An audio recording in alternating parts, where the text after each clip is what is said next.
أعوذ بالله السميع العليم من الشيطان الرجيم من همزه ونفخه ونفثه ويؤثرون على أنفسهم ولو كانوا بهم خصاصة ومن يوق شح نفسه فأولئك هم المفلحون. سورہ حشر کی آیت کا ایک حصہ آپ کے سامنے تلاوت کیا. اس میں اللہ رب العزت نے ارشاد فرمایا کہ وہ لوگ، وہ معاشرہ جن سے اللہ رب العزت راضی تھا، اس معاشرہ کے لوگ ایسے لوگ ہیں کہ وہ اپنی ذات پر دوسروں کو ترجیح دیتے ہیں اگرچہ وہ خود ضرورت مند ہوتے ہیں. پھر فرمایا اللہ رب العزت نے کہ جو اپنے نفس کے بخل سے بچا لیا گیا تو ایسے ہی لوگ فلاح پانے والے ہیں. یعنی جن کے اندر ایسی خصلت موجود ہے کہ ان کا نفس بخیل نہیں ہے، ان کے نفس کے اندر حرص نہیں دنیا کی، باوجود اس کے کہ خود ضرورت مند ہیں مگر پھر بھی ترجیح دیتے ہیں دوسروں کو، اپنے بھائیوں کو اپنی ذات پر فوقیہ دیتے ہیں. تو ایسے لوگ جو ہیں فلاح پانے والے ہیں، ایسے لوگ کامیاب ہونے والے ہیں. اب ہم اپنی ذات کا جائزہ لیں، اپنے نفسوں کو ٹٹولیں گے کہ ہماری کیا کیفیت ہوتی ہے اس وقت کہ جب ہمارا بھائی ہمارا مہمان بن کر آتا ہے، ہم کس طرح اس سے پیش آتے ہیں، اس کے ساتھ ہمارا حسن سلوک کس طرح کا ہوتا ہے. اور پھر تقابل بھی کرنا ہے کہ جب ہمارا رشتہ دار ہمارے تو اس وقت ہماری کیا کیفیت ہوتی ہے، اور جب ہمارا مسلم بھائی ہمارے پاس آئے تو اس وقت ہماری کیا کیفیت ہوتی ہے. یہ ہے جو اللہ رب العزت نے اتاری، اس کے پیچھے ایک ایسی مثال موجود ہے کہ جس پر اللہ رب العزت نے تعجب کیا. اللہ رب العزت تعجب ہنس دیا اس بات پر کہ آدم کا بیٹا اتنی قربانی. صحیح بخاری میں ہے اللہ کے نبی صلی اللہ علیہ وسلم کے پاس ایک مہمان آیا. آپ نے اپنے گھروں میں کہلوا بھیجا مگر وہاں سے پیغام ملا کہ پانی کے سوا کچھ نہیں. پھر اللہ کے نبی صلی اللہ علیہ وسلم نے فرمایا کہ میرے اس مہمان کی ابو طلحہ رضی اللہ عنہ نے کہا ہے اللہ کے نبی صلی اللہ علیہ وسلم میں اس کی مہمان نوازی کروں گا. اس مہمان کو وہ اپنے ساتھ گھر لے جاتے ہیں، پھر پوچھتے ہیں کہ کچھ کھانے کو ہے. ان کی زوجہ کہتی ہیں کہ صرف بچوں کا کھانا ہے، ہمارے لیے بھی کچھ نہیں. تو اپنی زوجہ سے کہتے ہیں کہ ایسا کرو بچوں کو بہلا کر سلا دو اور کھانا جو ہے مہمان کو پیش کرو. تو جب وہ کھانا تیار کرتی ہیں بچوں کو سلا دیتی ہیں، پھر جب کھانے کا وقت آتا ہے تو دیے کو ٹھیک کرنے کے بہانے بجھا دیتی ہیں، اور پھر یہ باور کراتے ہیں دونوں مہمان کو کہ گویا ہم بھی اس کے ساتھ کھا رہے ہیں، اور کچھ نہیں کھاتے، مہمان کو ہی کھلاتے ہیں. جب وہ مہمان کو لے کر صبح کی نماز میں حاضر ہوتے ہیں تو اللہ کے نبی صلی اللہ علیہ وسلم مسکرا رہے ہوتے ہیں.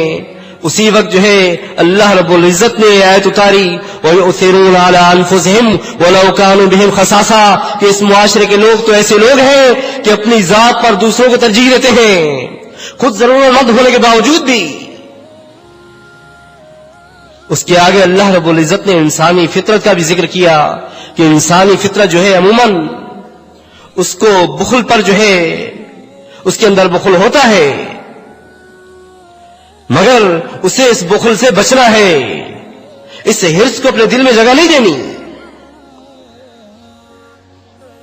اسی معاشرے کے بارے میں اس آیت کا جو پس منظر وہ کچھ اس طرح کا ہے کہ جب اللہ کے نبی صلی اللہ علیہ وسلم مہاجرین کو انصار کو کچھ دیتے تو مہاجر انصار کہتے نہیں یہ ہمارے مہاجر بھائی کو دے دیں آپ، یعنی ان کے دل میں حرص نہیں تھا، ان کے دل میں لالچ نہیں تھی. تو جب بھی ہمارا مہمان آتا ہے عموماً یہ جو ہمارے نفس کا جو حرص ہے، جو بخل ہے، یہ آڑے آتا ہے. کچھ تیار مت کرنا، کمی ہو جائے گی. نہیں، ایسا نہیں. مہمان ویسے برکت ہوتا ہے اور مہمان آتا ہے، مہمان اپنا نصیب لے کر آتا ہے. تو آپ ایسا نہ سوچیں آپ کے مال میں مہمان نواز گفٹس. اللہ کے نبی صلی اللہ علیہ وسلم فرماتے ہیں، ترمذی کی حدیث ہے، اذا اتاکم کریم قوم فاکرموہ، کہ جب تمہارے پاس کسی قوم کا عزت دار آدمی آ جائے تو اس کی تکریم کرو، اس کی عزت کرو، اس کی مہمان نوازی کرو. تو اس کا کیا اثر ہوگا؟ اس کا اثر یہ ہوگا کہ جب آپ کسی قوم کی عزت دار آدمی کی تکریم کریں گے، اس کی مہمان نوازی کریں گے، اچھی طرح ضیافت کریں گے، تو پوری قوم پر جو ہے اچھا اثر پڑے گا. اس طرح اسلام کی دعوت پھیلے گی. تو مہمان کا جو ہے حق ہے.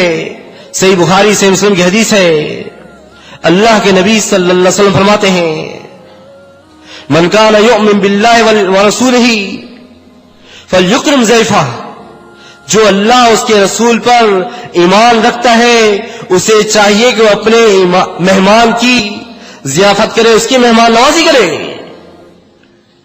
اور ایک دن اور ایک رات اس کی خوب خاطر تواضع کرے، اور 3 دن جو ہے اس کا پھر حق ہے اس کی وہ مہمان نوازی کرتا رہے 3 دن تک. اس کے بعد جو ہے وہ میزبان کی طرف سے صدقہ ہوگا.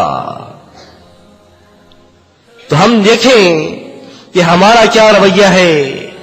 مہمان آنے کی خبر بھی ہوتی ہے یا نہیں؟ یہاں خاص طور پر مسلم معاشرے کی بات کرتا ہوں میں. یہاں بالکل ویسے باہر تو پرفتن دور ہے، کسی کو فرصت ہی نہیں اس بات کی، اتنا بھی معلوم نہیں کہ میرے قریب میں کون رہ رہا ہے. مگر مسلم معاشرے میں اس بات پر بھی ہمیں توجہ دینی چاہیے کہ ہم مہمان کے ساتھ کس طرح ملاقات، کس طرح اس کی جو ہے ضیافت کر رہے ہیں، اور وہ ہم سے ملاقات کے بعد، ہمارا مہمان ہونے کے بعد ہم سے کیا. تو اس چیز کو ہم نے دیکھنا ہے، اس چیز کو جو ہے ہم نے نوٹ کرنا ہے اور اس پر توجہ دینی ہے کہ ہم نے مہمانوں کی مہمان نوازی کرنی ہے. حاکم کی روایت ہے، اللہ کے نبی صلی اللہ علیہ وسلم نے فرمایا صحابہ کرام سے کہ جب تم کسی قوم کے پاس جاؤ، اگر وہ تمہیں اپنی وسعت کے مطابق تمہاری مہمان نوازی نہیں کرتے تو اپنی مہمانی کا حق ان سے وصول کرو. یعنی مہمان کا یہ حق ہے کہ وہ میزبان سے اپنا حق وصول کر سکتا ہے. یہی نہیں بلکہ اللہ کے نبی صلی اللہ علیہ وسلم نے فرمایا کہ جس مسلم کی مہمان نوازی نہ ہو، کوئی مہمان جو ہے اپنی وسعت کے مطابق مسلم کی مہمان نوازی نہیں کر رہا، تو تمام مسلم کو اس مسلم کی مدد کرنی چاہیے اور میزبان سے مہمان کا حق لینا چاہیے.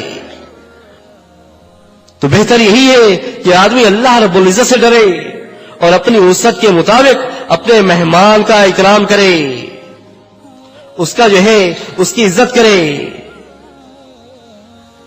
صحیح بخاری میں ہے، اللہ کے نبی صلی اللہ علیہ وسلم جب ابو طلحہ رضی اللہ عنہ کے ہاں مہمان بن کے گئے تو وہ استقبال کے لیے باہر آ گئے اور راستے میں اگر اللہ کے نبی صلی اللہ علیہ وسلم کا استقبال کیا. تو اس طرح اگر آپ کو بھی خبر ملے کہ مہمان آ رہا ہے تو اپنے گھر سے باہر نکلے اور اس کا جا کے استقبال کریں، اور جب رخصت کریں تو بھی باہر جا کے اس کو جو ہے رخصت کر کے آئے، تاکہ آپ کا مہمان کہ میں اس پر آ کے بوجھ بن گیا، یا اس کی آپ کے جو دل میں کوئی اس طرح کی بات محسوس نہ کرے کہ اس میرے متعلق جو ہے اس نے دل میں جو ہے کوئی اس طرح کا بوجھ وہ کیا. تو آپ اپنے مہمانوں کی مہمان نوازی کریں. یہی اسی میں ہماری جو ہے بھلائی اور خیر ہے اور ہماری نیک نامی ہے. اقول قولی ھذا لی ولکم استغفر اللہ.